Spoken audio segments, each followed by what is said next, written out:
everybody. Welcome to the BKBK podcast where sports and the culture collide and the New York Jets reign supreme. I'm Brandon Phillips, and I'm here with Captain Kyle McKenna and my man What's Brian up? Taylor. That's right. And my man Brian Taylor. And now the last letter, K, of our BKBK acronym, Kerry Taylor, couldn't make it. But as a true team and a Baldwin Bruin alumni, we will hold it down for our fellow Baldwin Bruin as always. All right, That's lots right. to cover today. The time of year right now in the NFL football calendar is the combine and impending free agency, and soon thereafter, the draft. All right, so let's talk about it. All righty, so what we're going to do first today, since we're in the midst of the 2019 NFL Combine right now, let's talk about some of the players that are standing out for us during this combine session. So I know in our own little pre-production chat rooms and texts, Brian, he was like, I want to talk about this dude. So Brian, why don't you start off and let everybody know what this dude or who quotes this dude is and talk about him. Yeah, so let's chat about it. So DK Metcalf made himself a lot of money yesterday. A lot of money. Yes, So 27 reps on the bench press, 1.9% body fat. He ran. Hold on. Yeah. 1 point what? 1.9%. Mine is 19%. But his was his, You done that lately? That's a 16 is nice.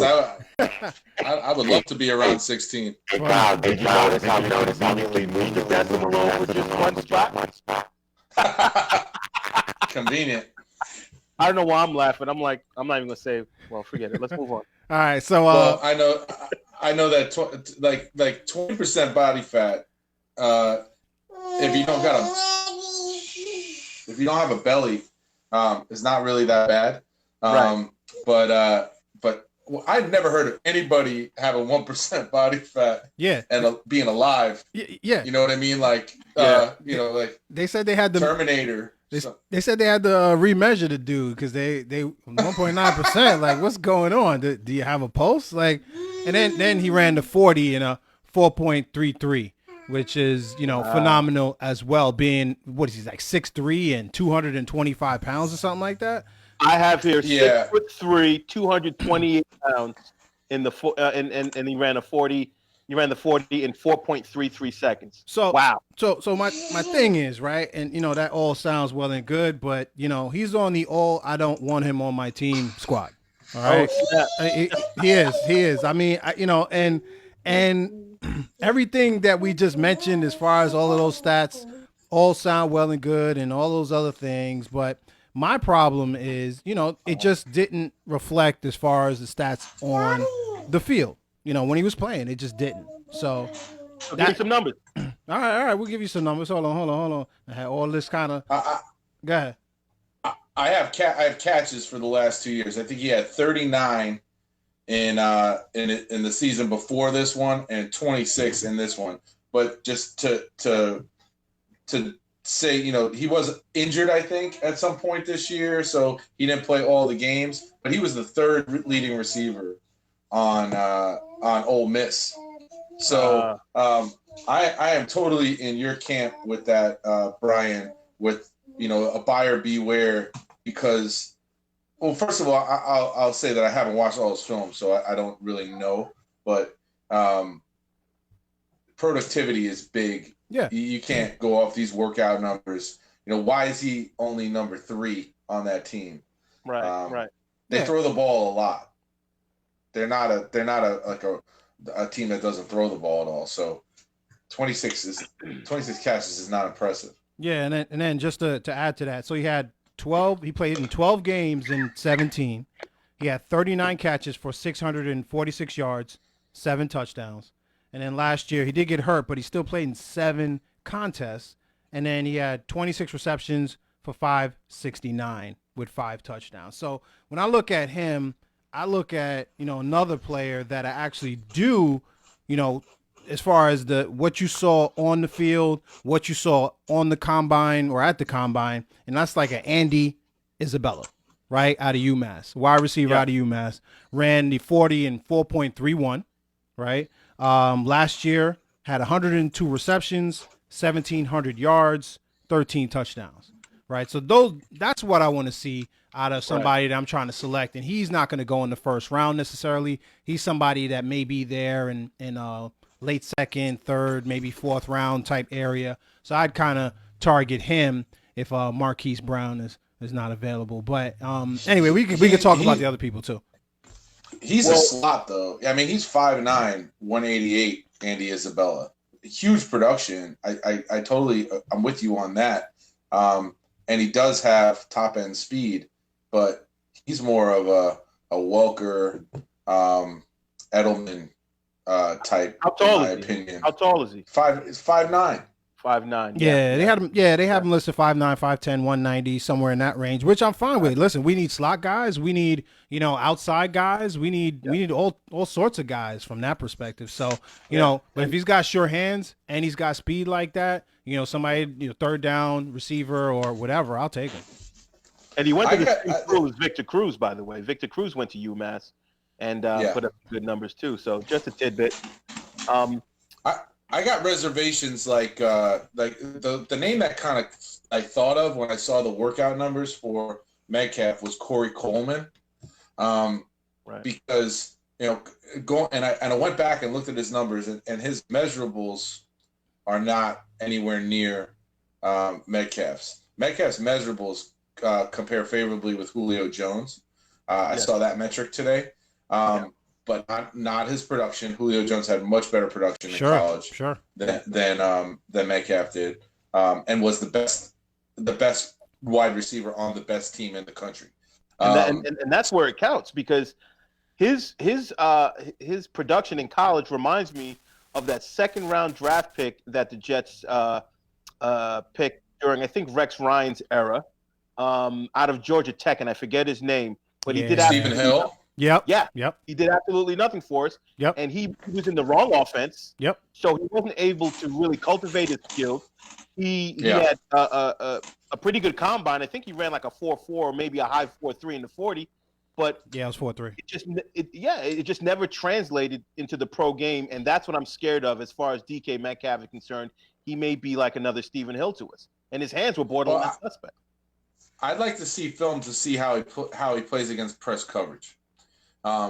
Because that's one of the big transition points that you have for a receiver from college to pros is they may have been getting a lot more simpler coverage with less press in college. Sure. And when you get to top end corners in the NFL, a Patrick Peterson, like those guys will challenge you at the line of scrimmage. And if you can't deal with that, it doesn't matter how much you bench press. It doesn't matter how fast you run, because you can only run as fast as you can get out. So, but like Corey Coleman was a complete bust in the NFL. Can we agree that at this point he's a bust? Yeah, I agree with that. Absolutely, I agree with that. Yeah. So he's been on two teams. The team that drafted him cut him. And it was the Browns, and it wasn't like they did well in free agency with receivers, but they could have used them. They had a rookie come in here this year and contribute right away. He went to the Bills, and I don't think he's still on the Bills. Yeah, I think they already cut him. Wow. Yeah, so the whole gripe on him was he was a 9 route guy, so he only ran go routes. Right. Yeah, and he was also in an offense with Art Briles that you could get those opportunities because of the nature of the offense. Like even Bryce Petty lit up the scoreboard in that offense. So I wonder how he compares to him. So I would say this: the most important two stats from the combine so far is 5'10" and 206 pounds. And that is Kyler Murray. For Corey Coleman? No. That's Kyler Murray. Oh. And the reason why I bring that up is not that we're drafting a quarterback, but other people are. So now him, and he didn't do anything else at the combine, but he didn't need to. And what they're saying right now is that he's probably going number one. How does that impact us? That means that I think either. that's more of a positive for us. Oh, absolutely. It's key. People are going to try to climb that ladder. Maybe not for him, but maybe for the quarterback of Ohio State, because in essence, Kyler Murray will be gone, and then people are like, oh my goodness, there's only one real good bona fide quarterback left in this draft. Exactly. You're going to have the Giants, you're going to have the Jags, maybe even Denver or whomever, really trying to just climb that ladder to someone like the Jets, who already have a franchise QB, and Jets be smart about it. That's why he should, he basically should not have said that we're definitely interested in trading down, because that just lessens your leverage, and that bothers me. So, we know it's obvious, but don't say it. There's no need to project that out there. Right. Let it come to you rather than giving it to them. And I would say this. I mean, it puts us in a position that we win either way. If we stay at 3, then you have one of the top 2 pass rushers in the draft, either Nick Bosa or Josh Allen, that will drop to us at number 3 if we have to stay there. I love Josh Allen so far, what I'm seeing and everything. There were a couple of offensive linemen and other people that mentioned the number one person that they went against during the year when they were talking at the combine was Josh Allen. So, wow. When they have the competitors talking about him, that makes you kind of sit up and pay attention. So, either he drops to us at number 3, which would be phenomenal, or we push back to maybe 6 or 7 and get a whole bunch of draft picks to trade down. So I think it's a win-win situation if Kyler Murray goes number 1 for us. And let's remember, if we go back down to 6 or 7, a second rounder is definitely going to be involved in that as well. So Sure. That's a good thing. Yeah. If you guys are GMs, like, would you seriously take a 5'10" quarterback with the first pick in the draft? I mean, to me, I don't understand. I don't understand why this is even being considered. Me personally, Kyle, I wouldn't do it, but I'm glad that they're thinking about it this year. I'd take him. For us, yeah. I'd take him. Listen, dude, I'd take him. Why not? If listen, if I'm in Arizona's shoes, you drafted a quarterback, didn't really look as good as the other 4 quarterbacks that were drafted in the first round, sans Josh Allen, right? So you have a guy just came off the Heisman. I'm not scared of the 5'10", me personally. I mean, again, I'm all about the field. What happened on the field? And on the field, the dude looked phenomenal. So from that perspective, the dude looked phenomenal. He looked phenomenal in a system that had him running the football, 35% of the time. Now I'm not taking anything away from his ability to throw the ball. He's a great, complete quarterback, but I don't have any 5'10" quarterback to measure him against and to say to myself, where is the successful model that works? Russell Wilson. Russell Wilson. Russell Wilson is not 5'10". Yeah, he was 5'11". He's not 6 foot. I mean, Russell Wilson is 5'11", and also, here's the thing. I agreed with Kyle as far as Kyler Murray being the number 1 pick. As far as me not wanting to have him be that, but I do respect him as a quarterback. I think he's still a first rounder, and his hands, which is probably even more important than say his height. Sure. His hands are a 9.5-inch hand, so he's got the good hand size to be able to throw the ball and to be able to deliver it. And then as a QB, if you snap the ball and the pocket immediately starts to collapse, and if you're a good lineman, it'll collapse at a pace that the quarterback can handle. As it starts to collapse around him, these holes and avenues open up that give people like Russell Wilson, Kyler Murray, Baker Mayfield the lanes to throw the ball, because Baker Mayfield just made 6 foot, right, which is definitely considered short. Drew Brees' height is considered short as well. So you need someone, but the running theme is that they all have really good size hands.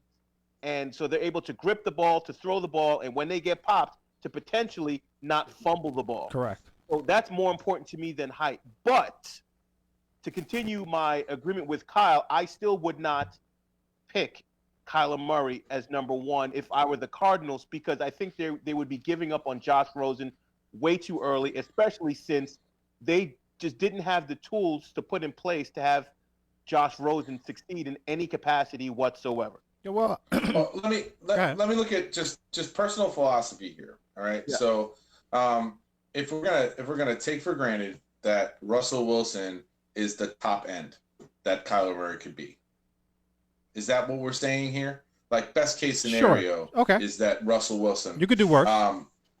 Okay, so you're talking about picking your franchise quarterback for the next 18 years, in the immortal words of Kerry Taylor.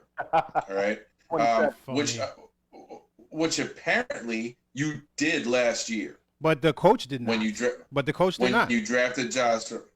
Right, so a lot of, if we're going to talk Arizona specific here, we can talk Arizona specific. So Right. in the 30,000 foot view, I don't know if I'm doubling down on Kyler Murray for 18 years as because I don't even know if Seattle will with Russell Wilson. What do you mean? When it's all said and done, I don't know if Russell Wilson plays football in Seattle for the rest of his career. That's hard to say with that- anyone, though, man. That's really hard to say with anyone. Yeah. Well, I mean, but Russell Wilson also wasn't the first pick in the draft. But he's So probably you're already he's probably the best QB out of that draft. And I don't remember Right. who. There was one other QB that was a high-profile QB. Well, that Andrew came Luck out. went. Andrew Luck. Yeah, which you're not going to necessarily argue with. So, But if you look at their careers, I mean, I would say that that Russell Wilson has had a better career yeah, than sure. Indy's not mad Russell though. Wilson has rings. He has a ring. So, but going specifically to the Arizona thing, how much is Cliff Kingsbury going to be an outlier? Is he really going to run an air raid offense in the NFL? How much is running game going to be a part of that with Arizona? I just don't. I don't see it as the move to make right now. I don't know. If the dude, so Kyle, if the dude was 6'4" and he had all the other things that you mentioned, would the conversation change for you? You mean if he was Haskins? If everything else is the same, right? So everything else is the same. He won the Heisman. He's speed demon. They still have Josh Rosen that they drafted last year. They have the number 1 pick, but he's 6'4" now. Does that change things for you? I think that the Josh Rosen thing is the key piece there. No, as a GM, no, it doesn't. I would figure out how to work my offense around Josh Rosen if Josh Rosen is as good as he was evaluated to be. Now, maybe internally they've already given up on him. If they've already given up on Josh Rosen internally, they should trade the number 1 pick to Kansas City and get Pat Mahomes, because that's Cliff Kingsbury's dude. I think that's bad. But, I mean, I don't think that you can have someone of Josh Rosen's caliber just be given up on in 1 year. They're treating him as if he's Christian Hackenberg or something. He's not that. He's of a better pedigree. He went to a better QB-friendly school. He's more productive. I mean, maybe he's got like a little, I don't know, a little of the whole Aaron Rodgers attitude about him, but Aaron Rodgers earned that through his play, and I believe in Josh Rosen. And look, Arizona, they have the number 1 pick for a reason. They were a terrible team. Well, they also gave up on their coach after 1 year. Exactly. I mean, is it beyond the realm of possibility that they give up on Josh Rosen after they gave up on Sam Bradford and after they gave up on Steve Wilkes? Exactly. I mean, who knows with that organization. I know that Kyle Murray has options. You know, he can be a baseball player. He's a much better baseball player than Russell Wilson is. Right. He could go that route if things don't work out. I just don't. I don't like I don't like his ability to see the pocket at 5'10", as much as I don't really like the ability of a 6-foot quarterback to really see the pocket. But Drew Brees is an outlier. Baker Mayfield, I think, is an outlier. I think Russell Wilson is the top end of what Kyler Murray could be. So if that's what you want to invest in, then maybe you go that way. But I'll tell you what, it's not just that. Like because here's the thing, and I think Brian would agree with me. We were looking at Baker Mayfield from the very beginning last year. We wanted him first. Darnold for us was number 2, and then everything else thereafter. So we looked at his whole body of work, and kid he's an elite performer. So he's playing football. It's not like he's playing basketball. Now I understand you can potentially be too short, but Murray ended up he's less than an inch shorter than Russell Wilson, who is a successful quarterback in the National Football League. Russell Wilson is 5'11", and Kyler Murray is 5'10" and 1/8. So he can run like the wind. He can throw. He's even more accurate. And Russell Wilson measured in less than 5'11" at the combine. So he was 5'10" and 5/8 or something like that. Oh, wow. It was. He didn't even measure 5'11". It was 5'10" and change. Let me say, instead of short, Kyler Murray is just small to me. He weighed in at 207, which was more than Russell Wilson weighed in too. He just looks small on the field to me, much smaller than Russell Wilson did. I don't know, maybe it's a perception thing, but when I think of Kyler Murray, I think of small quarterback. I don't think he's short quarterback. I think he's small. Well, maybe I'm dead. I was going to bring this up later on with the quarterbacks at the combine, but sitting in the seats that we're in and not seeing these people play in person, I think damages our ability to evaluate, and that's why I think it's important that people participate in the combine for that reason, because I think that maybe I wouldn't have this perspective at all if I had seen Kyler Murray throw.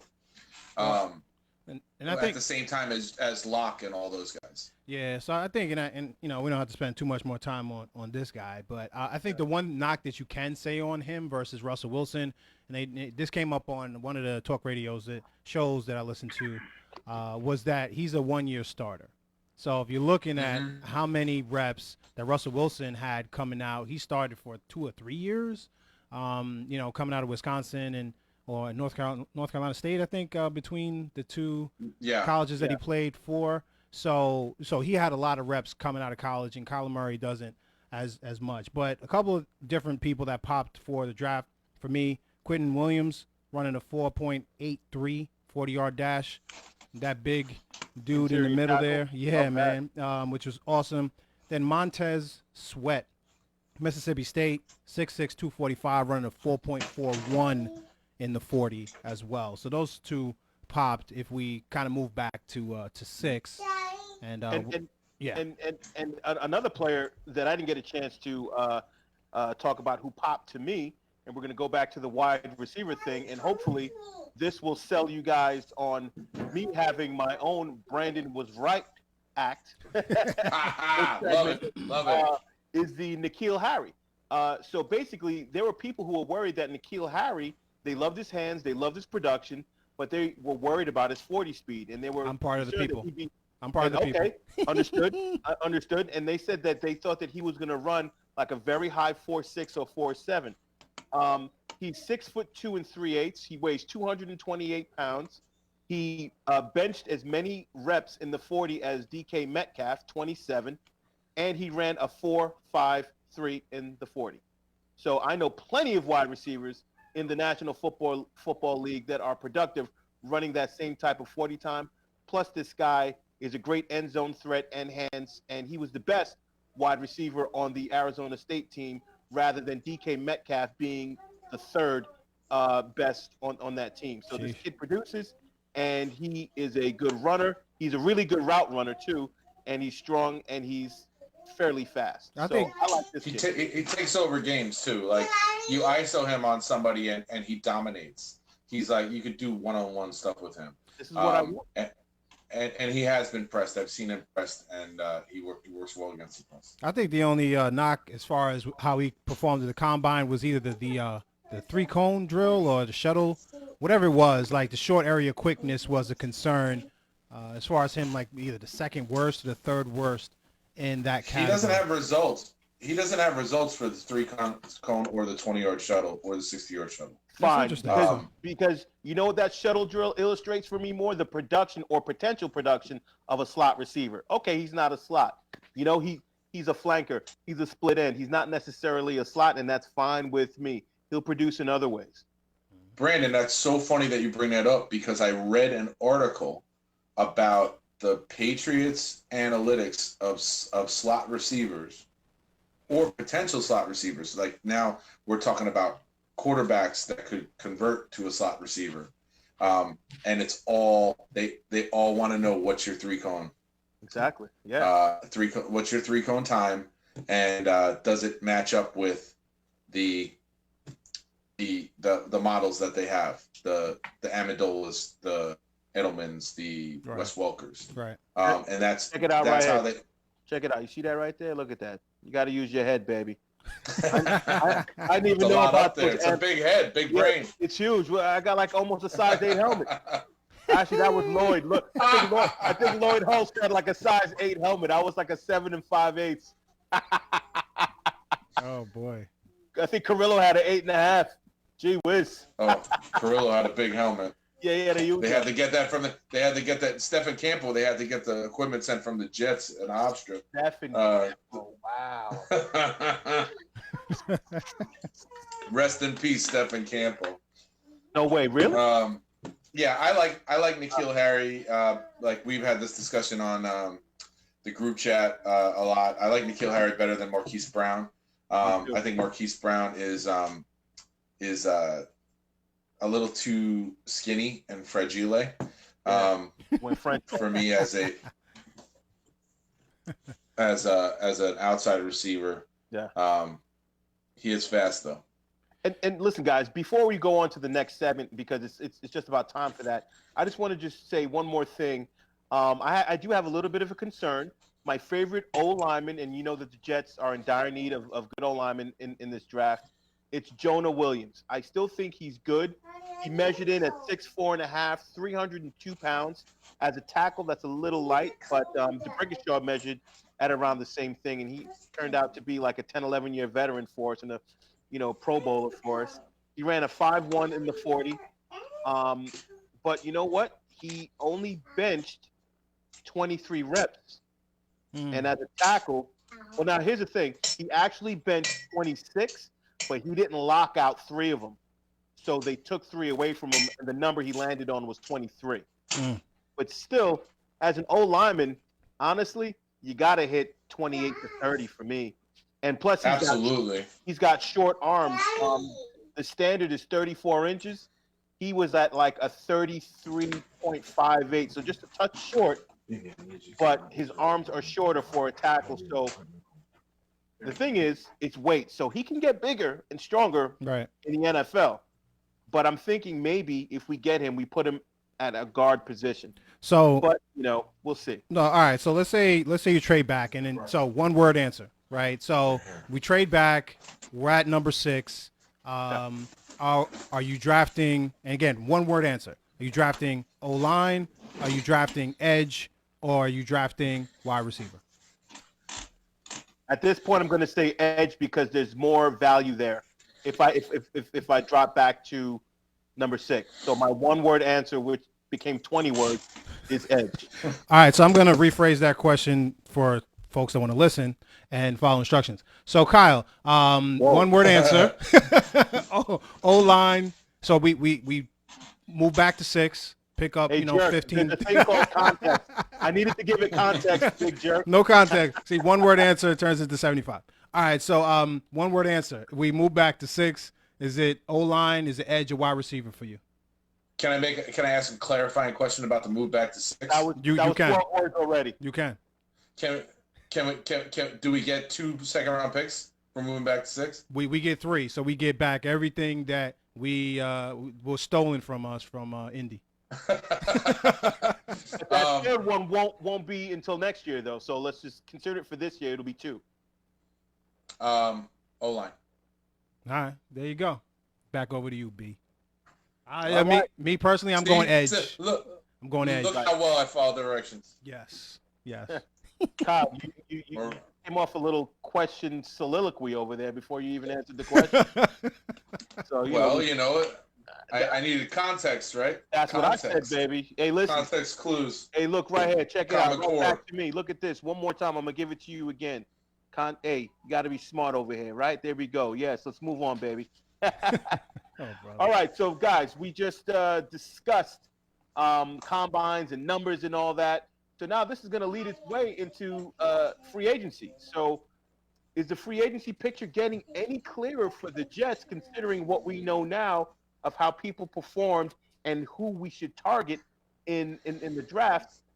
You know, I still think it's a little hazy for the Jets, free agency wise. Let's talk about it.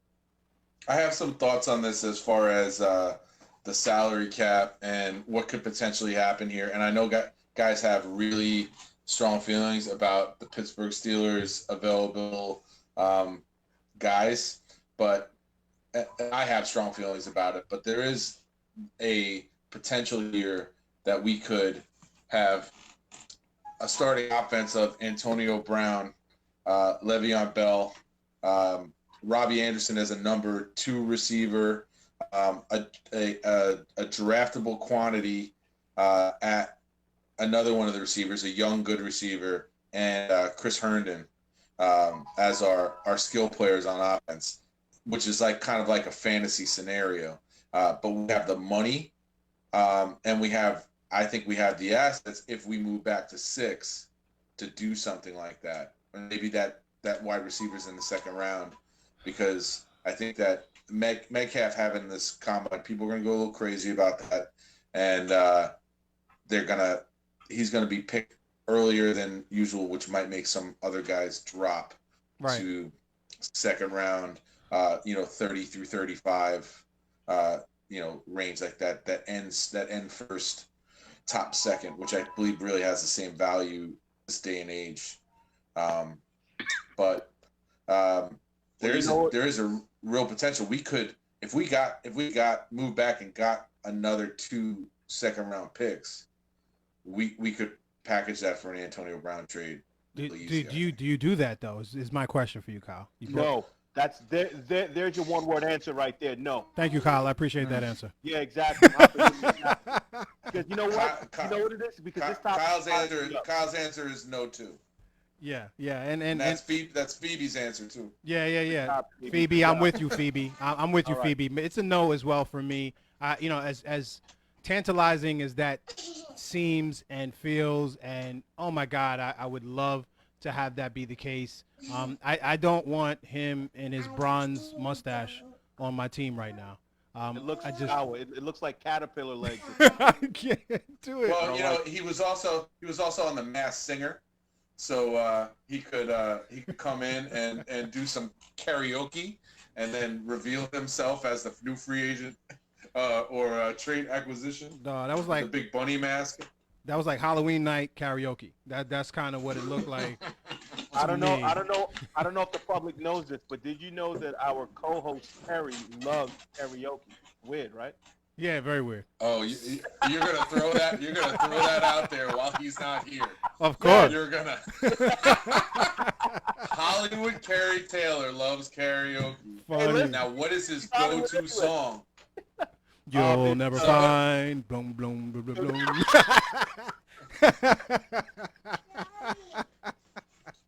Was it I have a friend who does Pony at karaoke. Wow. Genuine Pony? That was Genuine? Yeah, Genuine. With the dance moves and all? Go-to song. With the dance moves and all? It gets the crowd going. I'm sure it does. He whiz. Yeah. I hope he's not gyrating while he's singing too, because that, Oh Lord. It also keeps Genuine alive. I don't know what Genuine's doing these days. I don't know if he's touring. Sure, I don't know. But anyway, John B and Genuine coming to a theater near you. I'm on it. So I listen, I think Antonio Brown, no. Le'Veon Bell, yes. Yeah, fine.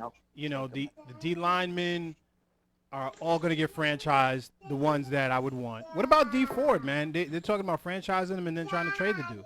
Do you trade for a D Ford? Yes. What's the price? What's the price? I mean, because we have much more capital in money, cash than we do. than picks. Yeah. I think we Then definitely trade for D Ford. They're going to franchise him, so we're going to have to come a little bit more out of pocket. But the kid's only 28 years old. I'd say he's got a solid 4 years of really good productivity left in him. And, you know, his contract's going to be 4 to 5 years anyway, most probably, right? So I would go for D Ford. And, if they're willing to trade him, that could be one check off of the list right there. They get some good pass rushing and disruption from this guy, D Ford, man. I really like him a lot.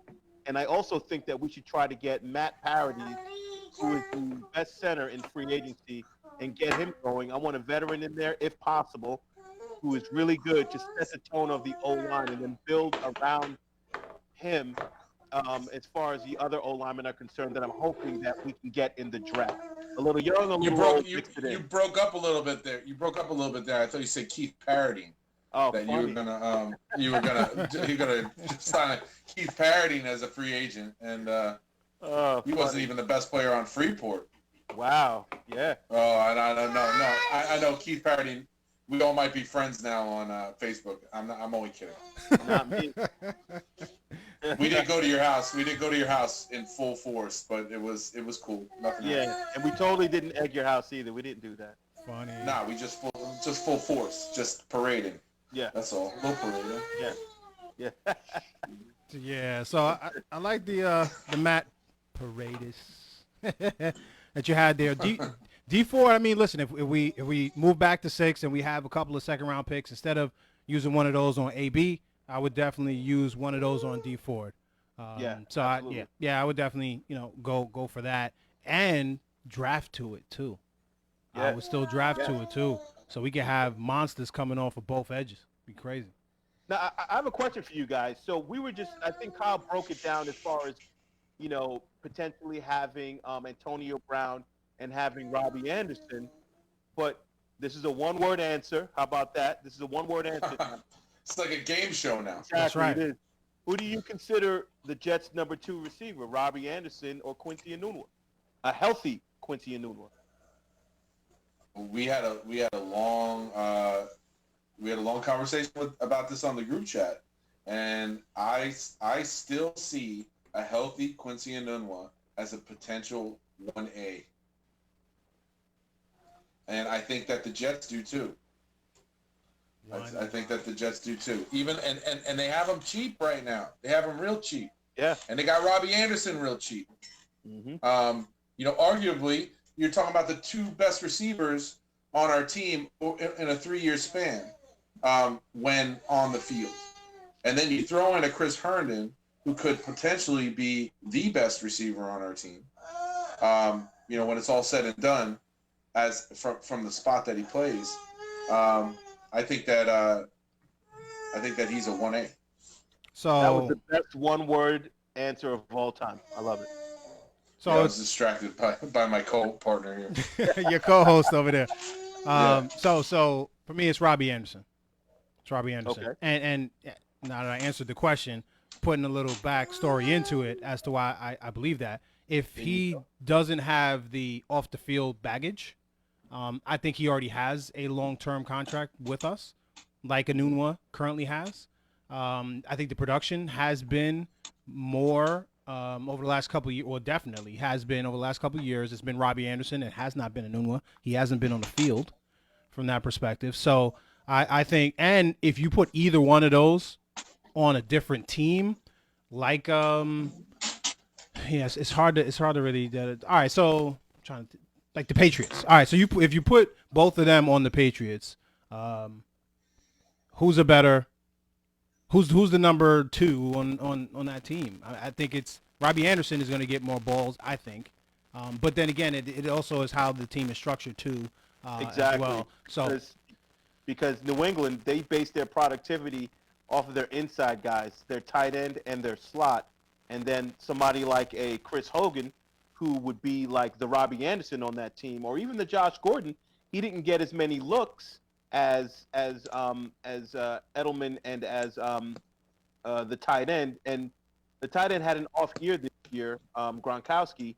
But if this was a healthy and just a status quo year as far as Edelman and Gronk are concerned, they're getting their opportunities 1 and 2, and then the third would be the Josh Gordon and or the Hogan, or in this case Robbie Anderson if he were on that team. So I think a lot of it has to do with the system in and of itself as well. Yeah, it does. I think we also have to look at the fact that Robbie Anderson did have a year in which he had 63 catches. So And that's the almost most catches. Yeah, that's the most catches of any current guy on the roster in a season, I think. That's So true. Yeah, I'm pretty solid on that stat. I just think that a healthy, and I preface it by saying a healthy Quincy Enunwa to me is better than a healthy Robbie Anderson, because he's like a bowling ball. He can just run through and run around people. But Robbie has a really good straight ahead speed. And one thing I do like about Robbie, though, he will catch that ball in traffic, and I do like that. And he's tougher than what his body would indicate. He's a lot tougher. He can take shots. He can grab balls out of the air from people. He can make those really difficult catches, and he looks real thin out there, but he plays a lot tougher than what his body indicates. So I give him props. I'm not trying to take anything away from him as far as that. I just want his head screwed on right. This is the third off season. I haven't heard anything negative about him yet, and I hope it stays that way. And I'm willing to, to agree with that tender that they placed on him. Just rock on, Robbie, man. Come on, man. Stop playing around. So Brandon, I think that's a segue into the Brian was right. It absolutely is a segue. I'm glad you peeped that. Play the Brian was right music. and you see me dancing too. All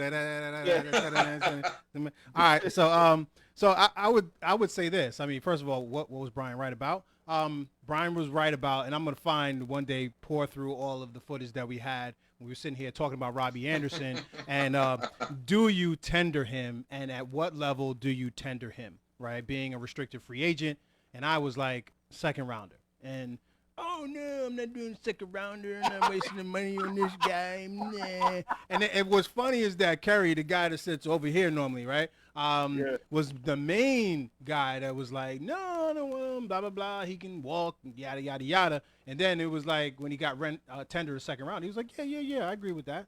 I'm like, well, where did that come from, dude? Like, I was like, what's going on? I don't want to be a revisionist historian here, but I believe that I was the one that agreed with you the most, just because the second round tender put the onus on whoever was going to sign him to have to give us that second round pick back, which I would love to have a second. I would still give up Robbie Anderson for a second round pick. Sure. Today. I totally would. Yeah. So if somebody does want New England, whoever, you want Robbie Anderson, give us that second round pick. And let it be early. Let it be 33.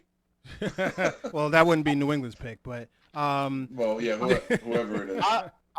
I'll admit, I was leaning more towards Kerry's point of view. I wasn't as bombastic as Kerry, but I didn't go as far as Kerry, but I was definitely leaning towards Kerry.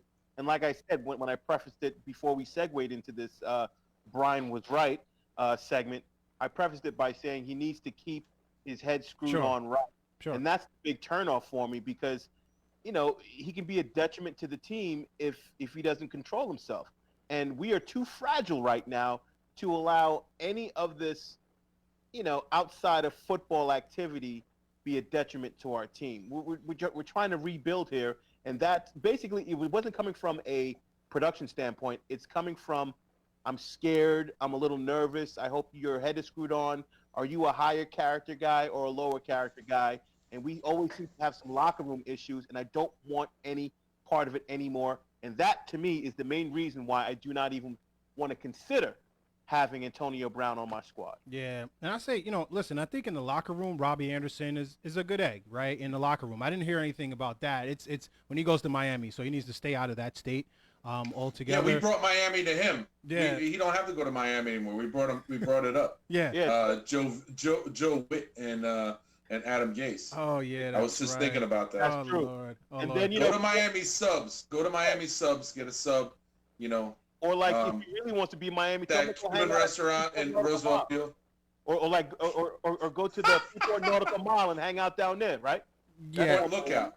Go live in Point Lookout. there's some trouble you can get into in Freeport too. So he needs to stay away Yeah. from all places that include alcohol and include the word Miami in it. But I would say this, just getting back to the other point that you guys are making. I think let's say Sam Darnold has a phenomenal year next year, which we all want to happen, and he throws for 4,500 yards. A new one stays on the field for 16, maybe 18 or 19 games because we go deep into the playoffs.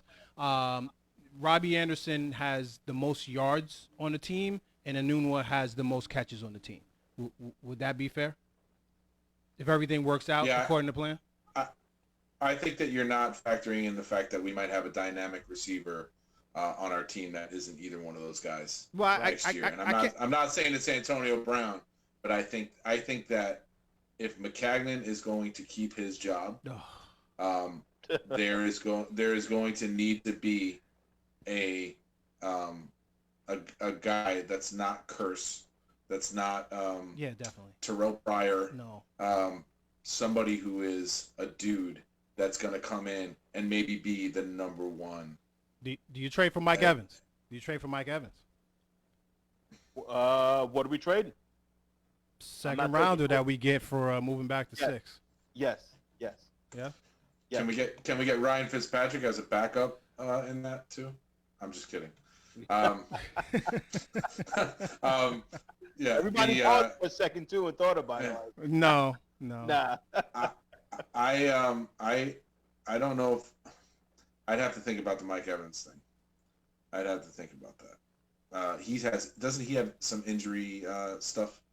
I'll look at how many games he's played, but I think he's been pretty much on the field. I haven't seen too much out there, for him as far as the injuries are concerned. So I'd take a look at that. I just, listen, if the big guy doesn't have, if we draft a wide receiver, I can't see them making that large an impact to overtake what we have currently. If we trade for one, I can see that happening and them being the de facto number one wide receiver moving forward and then taking over. I just overall think that in general, the way those two wide receivers are built, Robbie Anderson versus Anunua is more about the catches, and Robbie Anderson is about the yards because he runs the go routes and, the long touchdowns and all that kind of stuff. So if everything works... Marquise Brown and Robbie Anderson are two same. Yeah, no. I think when you're talking about Marquise Brown, you're talking about somebody that can work the middle as well as have the long speed, and I don't see Robbie Anderson working the middle at all. Robbie Anderson, he cannot. He's not shifty enough. No, not at all. He's a very fast horse. He's not a gazelle. That's why I like Mark. Go ahead. What about Lamb as a later round flyer? Because I kind of like Lamb better than Brown from Oklahoma. D.D. Lamb. I don't know enough about him, to be honest with you. Yeah, neither do I. Did he run at the combine? I'm gonna look that up. Yeah, look it up. That out. I have not been. I don't know too much about Lamb at all. But that's why I like Marquise Brown, because he can do both. Like, he can play the slot. You can put him inside, and you can put him outside, and he has the long speed for both and the shiftiness for both for a home run type hitter. So that's why I like the guy. Is he a first rounder? Or are they having him in the first round or second round? I think my concern, right, because I didn't have any prior to this whole process, is that he had a foot injury, which is the reason why he's not at the combine and not really, he might be there, but he's not running and doing all those other things. And I would have loved to see him just blaze down the field doing a 4.3 or something like that, which he has the ability to do. So that's really my only concern. Now, you got a foot injury and your whole thing is speed. So well, I'll tell you what, your concerns could just totally evaporate if he's healthy by his pro day. So let's just have a little patience and see what's up with that. Sure. Because that's when really the Jets' eyes were really caught by Sam Darnold. And it was at his pro day when it was raining and everything, and he performed just superbly during his pro day. And that's when the Jets really cemented on grabbing him at number 3 when they traded up for him. And I think they would have grabbed him at number 1 if the Jets had the first pick as well. So I don't think Hey, so. I don't think so. by the way, C.D. Lamb he's still at Oklahoma. He's not coming out. gotcha. He's a sophomore. Gotcha. But he had, I mean, he had 46 receptions one year and 65 the other year. So he already has better stats than Metcalf Gotcha. before he's even draft eligible. Just saying. Just saying. Not better measurables. No. But better production. On the same team as Marquise Brown. So that just as a side note there. Gotcha. I want to say something else about our colleague Brian Taylor here. Yeah. In this Brian was right segment. And it's not as much a Brian is right, it's just that Brian is a specialist. I kind of see Brian as our numbers guy. You know, like if he's like our Tannenbaum. Like whenever it comes to like the Pro Football Focus or I'm analytics.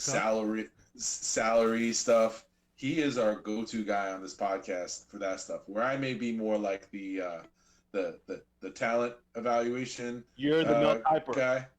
I'm more the Mel Kiper, and I wouldn't call Brian the McShay. I wouldn't say that. No, he's better than McShay.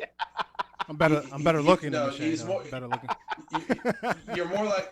You're more like a Jeremiah or a Louis Riddick, where you kind of understand, that you got to make the money work, and that's why you were right about the second round tender, because when you really look at $7 million a year for Anunwa and Anderson, It's nothing. It's nothing. Yeah. It's nothing. That's. I mean, we could give our GM a nice check box, checkoff box for that. However, I don't think either one of them is a true one. So, I think that Anunwa has the potential to be. I think that Robbie Anderson was a one on a team that had nobody else. So, I still see that gap there where we can fill it with a one, even with Chris Herndon developing as rapidly as he is. So you're right about a lot of things, Brian, and I think that it comes from that analytical viewpoint. You got a good mind for it. Yeah, man. I appreciate that. And that's my drop for the next podcast. Whatever Kyle just said, I'm gonna chop that up and drop that. And then so it's funny. I used to watch. I still watch the NBA games, and I think it was on TNT or whatever else. And they have like the rolling the credits and all of that. So there's a statistician. His name is Brian Taylor. And they, at the end, like he's the last person that they mention. And statistician, Brian Taylor, blah, blah, blah. When Marv Albert is out there talking. With the Y or with the I? They don't even, they just say his name. Like, the credits are going and blah, blah. Okay. So they say his name. I don't actually see him on the credits or whatever. But it's just funny. I just noticed that every time. But anyway. Have you guys noticed that that our banter has put Phoebe to sleep, huh? Dreamland? Yeah. Even with the sun in her eyes, she's absolutely knocked out. She loves the action, but she's knocked out. First, you guys were annoying me, and now you guys are boring me. So now it's like done, finished. So here's my question. What were you gonna say? Here's my question. I wonder then what myself and Kerry are. Forget it. Don't even answer it. How about that? I mean, would comic relief be an insult? I don't think so. But, wait a second. No. I'm gonna answer that question seriously, and I think that we form like Voltron. We got a lot of takes here. You got a kind of insider's view, Brandon, because of all your access with the Damian Woodies of the world and the Jalen Roses and your boy Stephen A. Smith. Maybe you could help him out a little bit with the football side of things. Funny. So because he's not batting 1,000 on that. So my take is this. Jimmy Kimmel, right? You guys watch that every once in a while. So Yeah. you're like Pedro. Not my favorite. Is that his name? I'm like, who? Pedro. No way, get out of here. Oh man. Way, bro. Crazy. Kind of favor him way, too in that's the like looks that. department. Yeah, right. Hey, So audience. you're saying he's like Dan Le Batard's dad? Yeah. Oh, absolutely. No way. No way. No way. Wow. By the way, hey everybody This out podcast is a lot more funny than I thought it would be today. Yeah, it is. Hey, just for the record, I'm no comic relief. I helped to create this whole thing. I write the outline and everything. All right. Okay. So let's just get that straight. Okay. Anyway, No. let's. You know what? I love it though. I love it. I love you guys. Let's move on. Hey, you know what? I didn't want to be heavy worded about it. You know, when I answered That one was word so, answers. That was so like 14 months ago. You still holding on to that? Wow. Yeah. Hey, it's just like the Howard Stern show. Everybody has their day when it's gonna be them that's getting unleashed upon. Absolutely. With their with the jokes. The heavy worded day was my day. Hollywood karaoke. I think that's gonna be. I think that's gonna be revisited. I might actually start a night out at a bar in Seattle. That's the Hollywood karaoke and have Carrie come and be the host. You should actually. We should start this on Instagram. You know what I mean? Hollywood karaoke. Just start a whole Instagram profile around it. And then we just take Carrie's head. We take Carrie's head and we put it on different singers. Superimpose it. But no R. Kelly though. Nah, chill. You know what? Let's move on from that. Right. How about that? All right. This is our next act right here. I have it as a Coach McKenna product. A Coach McKenna product. I wish you had the music for that. Boom.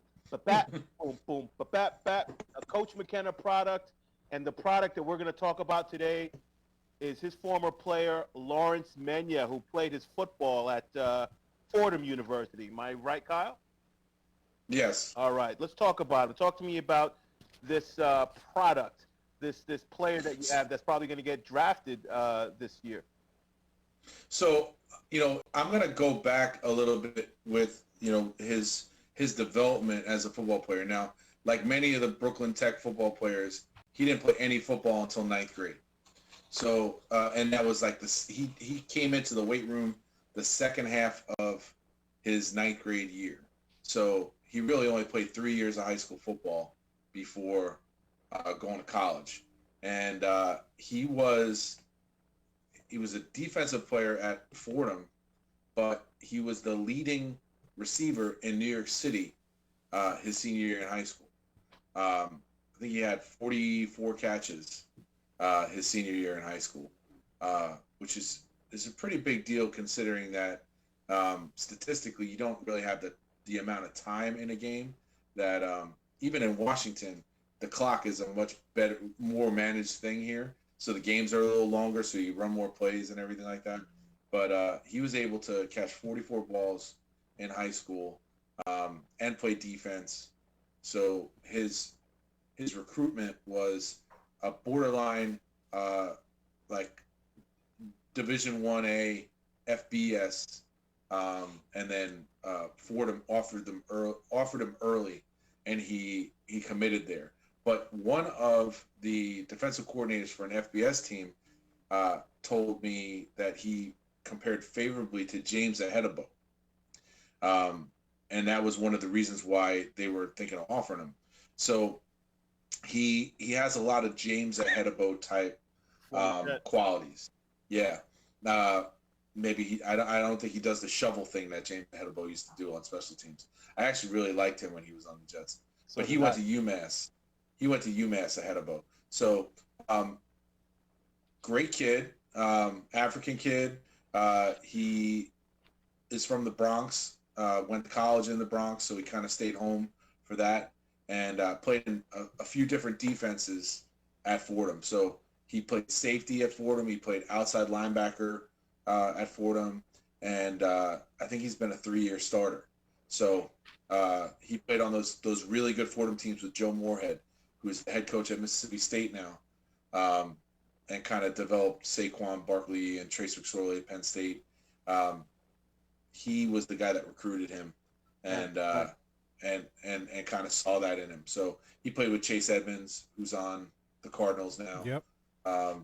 And if you look at that little draft profile, I actually didn't know that he was so highly touted coming out of college until a friend of mine sent me that the draft diamonds thing that the assets from.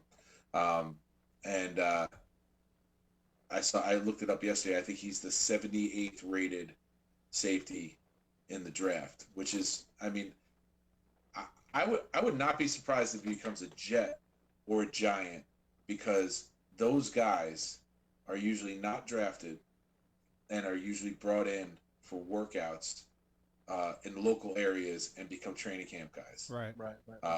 Guys from Wagner, guys from Fordham, Rutgers, and places like that. Yeah. So, I mean, at a 78 rating, Used to be as a Hofstra. safety. Yeah, Hofstra used to use CW Post, all those schools. Yeah. So I think that I hope that he gets drafted just for the status of it. But in some ways, undrafted free agent, you have a little bit more leeway as to where you can sign. I have a question for you, Kyle. Just on a personal level, I mean, you've talked about his college experience and everything, but what was it like for you as a coach to coach this young man right here at Brooklyn Tech? He was a guy who didn't really take to leadership early because he's kind of shy. Mm-hmm. And he had to kind of find his way with that, because usually you expect like the best players on the team to be leaders also, and it's not always the case. Sometimes the best players are more comfortable with somebody else leading the charge. So early on, I think he was in that way. He wasn't confident in leadership skills and communication skills, and then as the years went on, it got to the point where he was still like a man of few words, but one of those leaders that when he talked, you really listened, and his play on the field was a good model for everybody else, and he was an absolute pleasure to coach. Like one of the most coachable kids that I've had.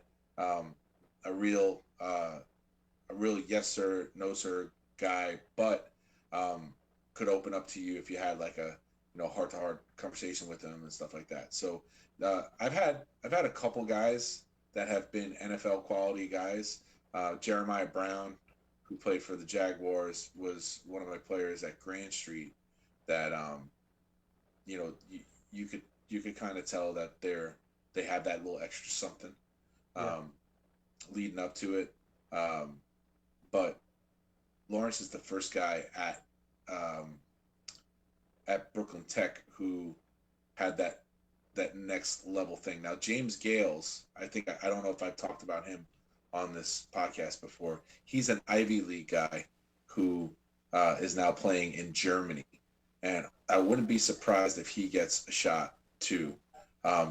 We kind of used Lawrence and James in similar roles when they were at Brooklyn Tech, and as a high school coach, you kind of figure out a way to get the ball in that particular kind of kid's hands as much as you possibly can, or else you're really not thinking in your best interest as well as the kids. So we had a lot of offense for those guys, driven to them, and coaching those guys it's challenging because you want to coach them as hard as you'd coach anybody else so they can be the best they can possibly be, not kind of fall back on the fact that they're naturally good.